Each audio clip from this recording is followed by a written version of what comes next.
First of all, I'd like to thank everybody for coming here this morning. The support from the Hornell community has been it's been humbling over the last few days. The amount of emails we've received, texts, Facebook messages, the support has just been unbelievable. I'd also like to thank all the priests that came here today, starting with Father Peter. Of course, I call him Fada Pita. We've got Father Anthony and Father James, who traveled so far to get here, Father McNamara and Father Brown, Father Spilly and Father Cullen. I'm going to tell a story that I wasn't really planning on telling today. And Father McNamara, this may be news to you. I'm not sure if it is or not. My mom and dad had a deep love of St. Anne's Church, and over the years, they really embraced every priest that ever passed through the doors here. As you know, priests, they're here for a short period of time, and then they move on, new priests come in, and Mom and Dad seem to get to know all of them. And it was kind of cool because when we were younger, it'd be just commonplace for myself and my brother and my sisters to come home and find Mom and Dad and one or two priests sitting on the front porch drinking Manhattans. You know, who knew priests drank, you know? But I was a former altar boy, I never knew it, you know? So, but anyways, the story that I wanted to mention to Father McNamara, he may have found this out over the years. One of those times was when Father Spilly was stationed here and Father McNamara was the pastor. So Father McNamara was his boss. And Mom and Dad and Father Spilly, I think they had one or two too many Manhattans. Father Spilly didn't get home in time and got locked out of the rectory. He came back to our house, stayed overnight, snuck back to the rectory as soon as Father McNamara came over to open up the church for morning mass. That's how he snuck back in. So I don't know if you ever knew that or not. I don't think you can fire him now though, so. Yeah. As Ellen mentioned, Mom always wanted a big family. Dad really didn't. I mean, Mom grew up as an only child and ended up with 7 children. As Ellen mentioned, they were married in 1950. Ellen was born in 1951. 1951, and I made my appearance in 1953, 2 years later. Dad was really quite satisfied with that family. He had a beautiful wife, a daughter, and what's not to love here, you know? So, Dad was somewhat of a realist. He knew, you know, Mom wanted a big family, but Dad was a realist. He realized that, you know, kids were expensive. You know, have more kids, you've got another mouth to feed, clothes to buy, shoes to buy, medical expenses, and eventually you end up needing a bigger house. And Dad was just satisfied with the 4 of us, so, in the family. Mom, when she would break the news to Dad that she was expecting again, she would usually just say, "Jim, calm down. This might be the one that takes care of us in our old age." Well, it turned out that Dad didn't need anybody to take care of him in his old age because he didn't make it that far, and Mom ended up with 7 kids. We all took care of Mom in her old age, so I guess it worked out. One of the things, as Ellen mentioned, we, as children, we absolutely knew without a doubt that Mom loved each and every one of us unconditionally. And because she loved us so much, and because we knew that she loved us so much, she would say some things that, when I tell them to you, it may actually kind of sound cruel, but it wasn't, because there was so much love between us. And I'll give you an example.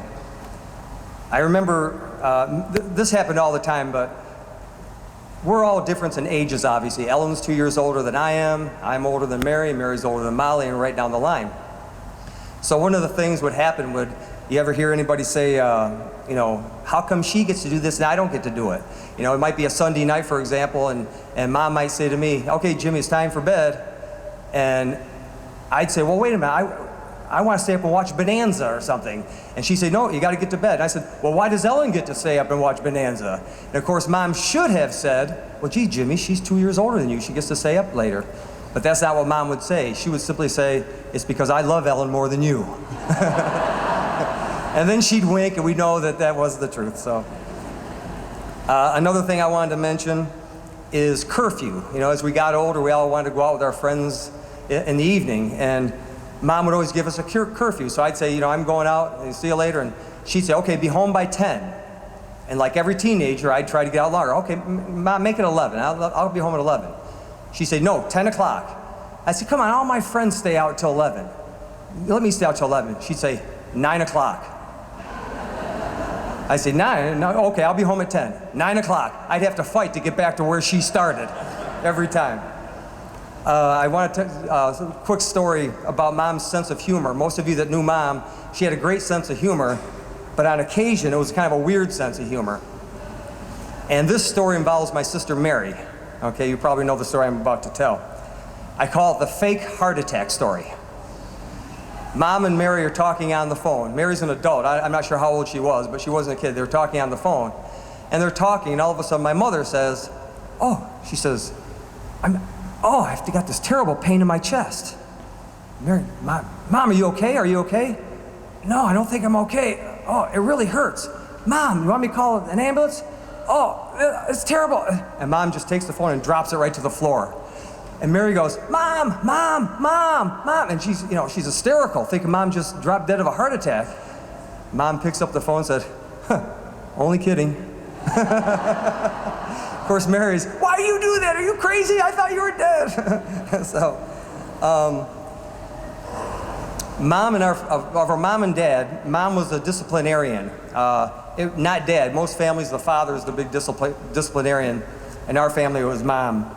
Keep in mind, this was back in the 50s and the 60s and the 70s when we were growing up, when parents could actually spank their kids. You know, back then there was no timeout chair, you know. You did something wrong, you knew it. And the difference between Mom and Dad spanking is real simple. All my siblings will know this. If Dad ever had to spank us, it was with a rolled up newspaper. Mom spanked us with a hairbrush and it hurt. So one of them we were scared of and one of them wasn't. I'm going to tell one last story here, and this one involves my sister Ann, okay?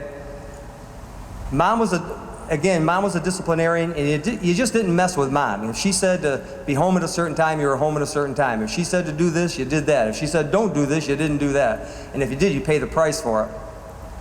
Well, my sister Ann once, I'm not sure exactly how old she was, but I think she was around 14 years old. For whatever reason, she was grounded that night. She wasn't allowed to go out.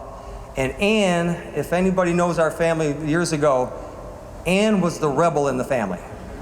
Most people here probably think it was me because I would smoke cigarettes and all that kind of stuff, but Ann was the true rebel. And this one night, like I said, Ann was grounded, wasn't allowed to go out, but she was determined that she was going to go out anyway. So she says to my mother, you can't keep me here, I can go out. And she proceeded to get ready to go out. My mother says, you're not going anywhere. Ann says, yes, I am. There's nothing you can do about it. She went to the bathroom and she combed her hair and there's nothing you can do. I'm going out and you can't keep me home and you're not my boss. All this stuff. She puts on her makeup, the same thing. I'm going out, and my mother just doesn't say a word. She already told her she's not going anywhere. Finally, Ann gets all ready and she's going to challenge my mother. And in our house, it was on Main Street, which is now my daughter's house. You go in from the driveway, and there's like 3 steps up into the kitchen area. So Ann goes down, walks down those 3 or 4 stairs. She has her handle right on the door. Mom stood at the top of those stairs, and she just stood there like this. And Ann says, I'm going right now. There's nothing you can do about it. And my mother looked at her and said, you take 1 step out that door, and I'm going to pulverize you. Ann looked at her. And she had her hand on the door, and the door was open a little bit, and she looked at her, and she thought about it. Finally, she just closes the door. She knew she hadn't better. She storms up those 3 or 4 stairs past Mom, yelling at her, I hate you, I hate this place, I can't stand this place, I hate you, and she proceeds heading up the 2nd floor. Now she's telling my mother that she hates her, and my mother didn't like that, so my mother started chasing her up the back stairs. Ann gets at the top of the stairs, looks down at my mother who's coming at her, gives her, I'll call it the 1-finger salute, if you know what I mean, and then promptly and smartly ducked into the bathroom and locked the door and didn't come out. Because my mother would have pulverized her for that. Anyways, I've talked long enough here. I know you're all friends of Mom, family of Mom. We're certainly going to miss her. She was a wonderful, wonderful mother, a wonderful grandmother, aunt, friend, and I hope everybody will keep Mom in your prayers for a long time. And I do have a final thought here that I want to, Ellen touched on it a second ago. One of my fondest and longest memories of my mother is with Mom from the time that we were born until the time that she died. Every conversation ended with 3 words: I love you. Every one. It was always, I love you. When we were little, she'd put us to bed and she'd say goodnight. I love you. I love you too. A few years later, I'd be heading to Little League practice. I'm going to practice, Mom. Okay, I love you. I love you too. My teenage years. Mom, I'm heading down to Abby's pool hall, which I pretty much lived in. Okay, I love you. I love you too. When we got older and had families of our own, and we'd call Mom to say hello before we hung up, it was, I love you. I love you too. And even the other day, last week when she was on her deathbed, there's 7 of us kids in the family, and I don't even know how many grandkids. She had company all the time, but as kids, we couldn't spend every moment with her. Each one of us couldn't spend every moment. So when we left her for even a few hours, we would look at Mom, and she was frail and tired and weak. And we'd say, Mom, I gotta go, I'll be back later today. I love you. She'd say, I love you too. So if you would indulge me in one last thing, I'd like to make a quick phone call if I can. I've got a new phone, and it may be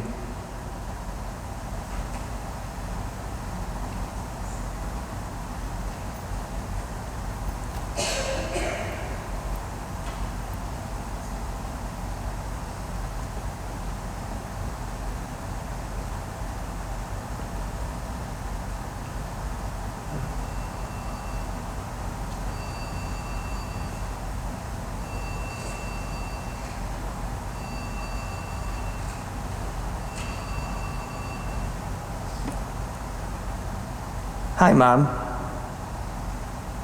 Good, how are you? How are things up there in heaven? How's Dad? How's Jill? Yeah, I'm right here with everybody right now. All your family and friends are here. Yeah, would you like to say hello?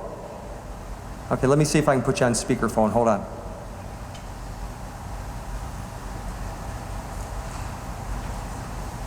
Hi, guys. What are you all doing today? I'm doing great. So I'll look forward to seeing you. Maybe one of these days I'll be riding in a big white horse, and I'll wave hi to all of you.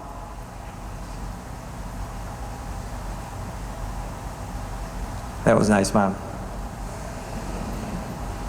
Why did I call? Mom, I just called to say goodbye. Yeah, I love you too.